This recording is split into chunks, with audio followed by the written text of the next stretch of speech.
Hello and welcome back to Making Video Your Business, the podcast that looks at business and everything video for your business. Today I'm joined by my friend and business aficionado, Paul Green. Paul, thank you so much for taking the time to join me. You may have over-egged the omelette there. I may have over-egged it a little bit, a tiny bit, but I don't think so.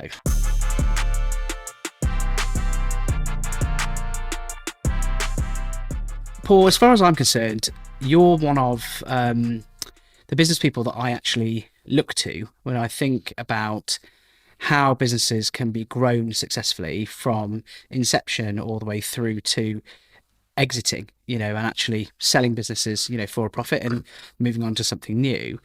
Can you give me a bit of a potted history of your business life? Yeah, sure. I mean, I started off working in a bank, which wasn't very exciting. I realised I was way too constricted by rules and regulations. I'm a natural rule breaker, as you know.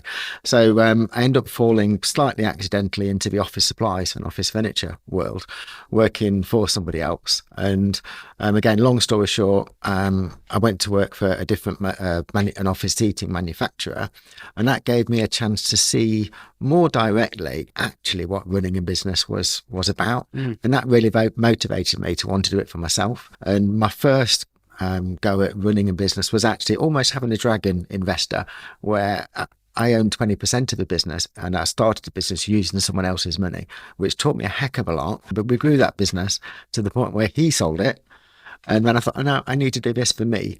So that then gave me the chance to start my own business, which was 1999. And that was Harrison Green. That was a business called Harrison Green, which I started with my business partner at the time, Lee Alexander.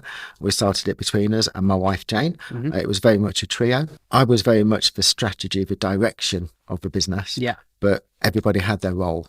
So that strategy direction of business was totally down to me. And it was a very clear direction I think we had, which was to start selling office supplies and putting us in the place to therefore sell office furniture. So it was two strands to the business. One of the reasons we grew that business was ultimately to sell it, as you've said, but it was very much a passion business. And as much as you can get passionate about office supplies, paper clips and pencils, we were. And over time, we did get bored of that. So one of the things that I would like to say is that when you're passionate about a business and you're growing it, that's brilliant. But when you start to lose that passion, that is definitely a trigger point to seriously look at selling. And that is essentially what we did. You can't be passionate about Post-it notes after 30 years. You just can't. So we started to half a mind on marketing the business to sell it, and we started to structure it a little bit differently to make it attractive to somebody. So ultimately then, we had the chance to sell that business. Yeah. So it was 17, 18 years established at that point, and was definitely a good buy for the people that bought it. Looking at business growth and talking about the business club and stuff in Grantham and broader throughout the Midlands, how important do you think from your perspective, because Harrison Green wasn't the only business that you grew and sold, was it? No. My midlife crisis business, I jokingly, seriously call it, was a cycle cafe called Cafe Velo Verde, which is just near Nottingham, on the way to Nottingham. And that was very visually and community driven. So we never spent a penny on marketing. Marketing spend was zero. And it took 12 weeks from opening to be number one on TripAdvisor for Nottinghamshire. And just visually, I had an Instagram, and I wanted to make it absolutely clear it's a coffee shop about cycling and community. So it was very structured. Every third picture was essentially a bike. So then they appear on the grid. Lots of pictures of people sitting around tables, groups having fun, because it was about people. And every other third picture was predominantly around food. So that was the three things. So one of the things where visually, if you've got a really clear objective for your business, it needs to be reflected in what you do visually. Interestingly, you say that your marketing spend was zero. But that doesn't mean that your marketing was zero.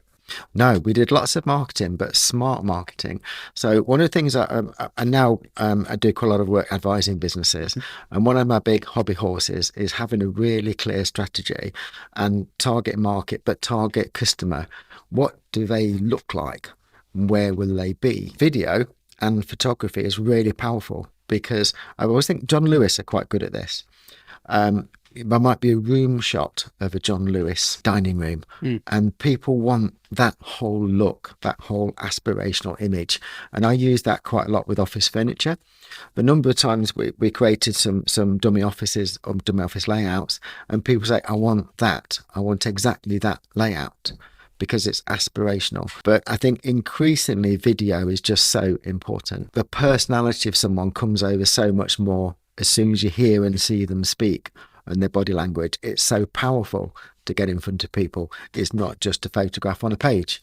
And it's totally crucial definitely in this modern age, in terms of how we might market our business. Video is more believable and less fakeable. Crucially, if you see a product on video, or you see a house, or you see a car, or you see a whatever, you're instantly able to say, oh, well, that's where that is, that's how that goes. And it's more I think more tangible for people. They can actually feel like they understand a product or a service far better if they see it. 100%, definitely. And I think one of the other powerful things about video, you kind of touch upon it, and with photography, can be some fakery, but it can only fake so much.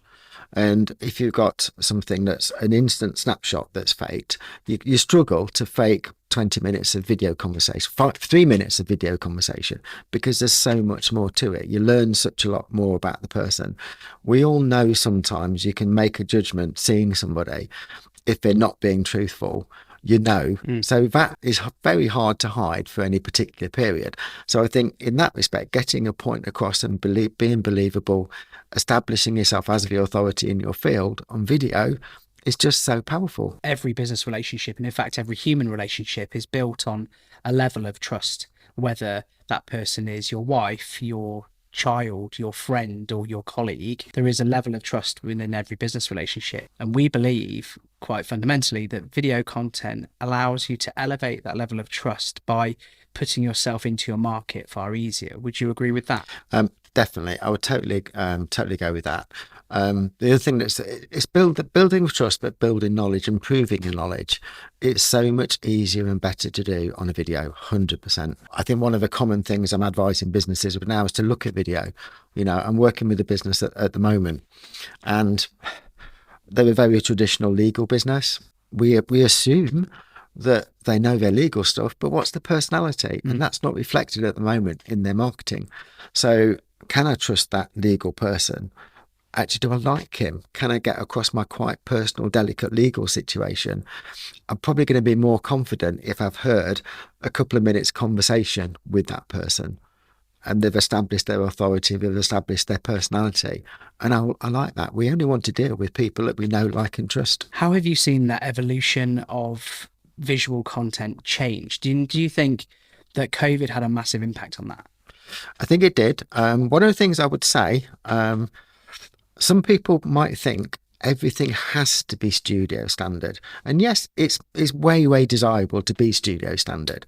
And it definitely helps. In an ideal world, but it helps. It's not affordable to do it all the time. Our standards have been lowered, if you like. So with Zoom, etc., if we went back 5 years and we're watching BBC News at tea time, we've got people in the studio, very high quality.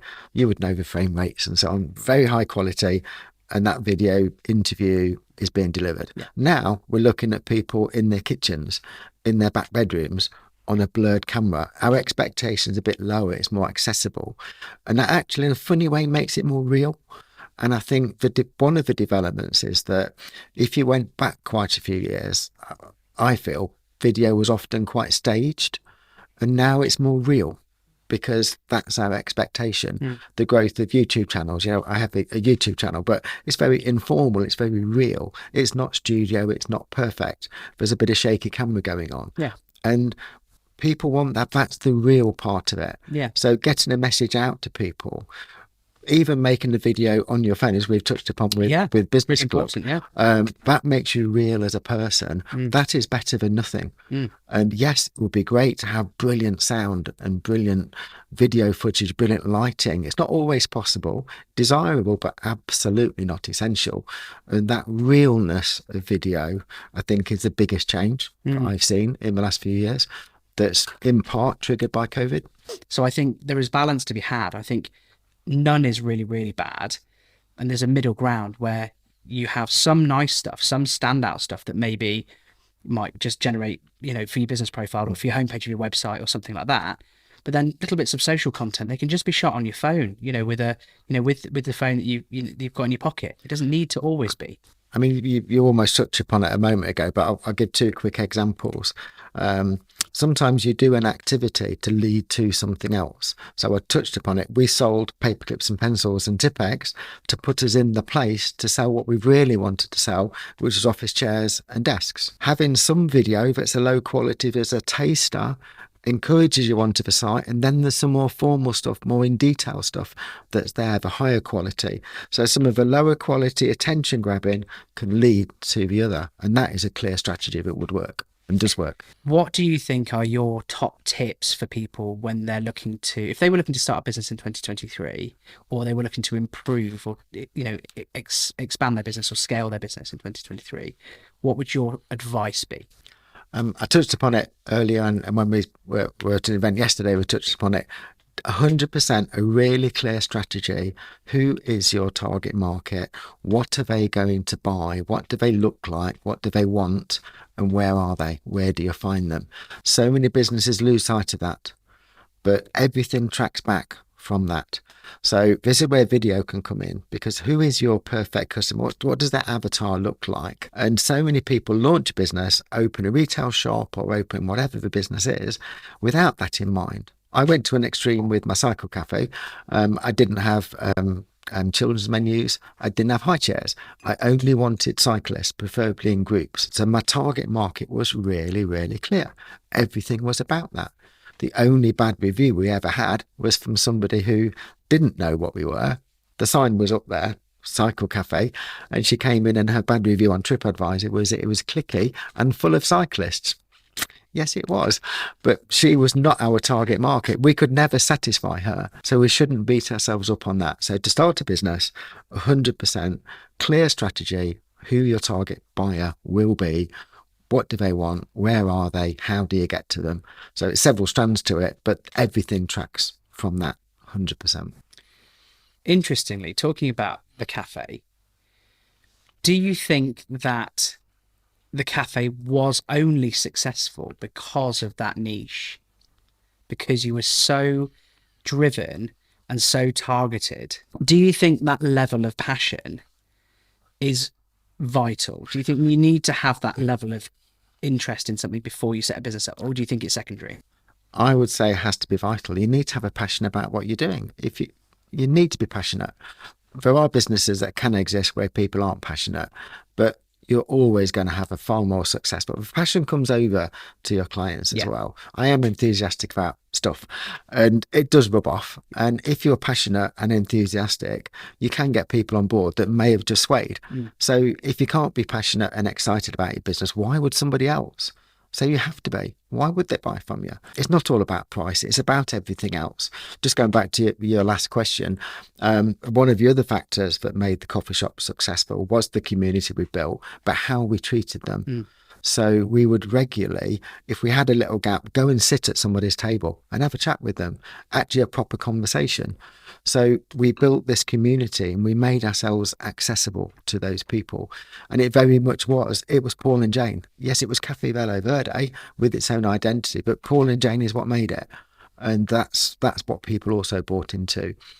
That is a difficult thing to manage when you're scaling a business, but it's not just about you. You may need to have a second you, a mini you. It can be a limit to scaling a business if it's based around you, but you should be able to model yourself too and create more mini me's, and that will help you scale a business. So you need all of those things. You definitely need passion, excitement, enthusiasm, and you definitely need a clear strategy. That is successful. So to recap then, your top 3 tips for getting a business off the ground in 2023, or to scale it and improve turnover and actually make it a more successful business, are passion, clear strategy, who is your customer, and finding your tribe effectively. Yeah, finding or creating your tribe. Finding or creating a tribe. Paul, thank you so much for your time today. You're I welcome. really appreciate it. And I wish you continued success in everything you do. Thank you. And you. Cheers, mate.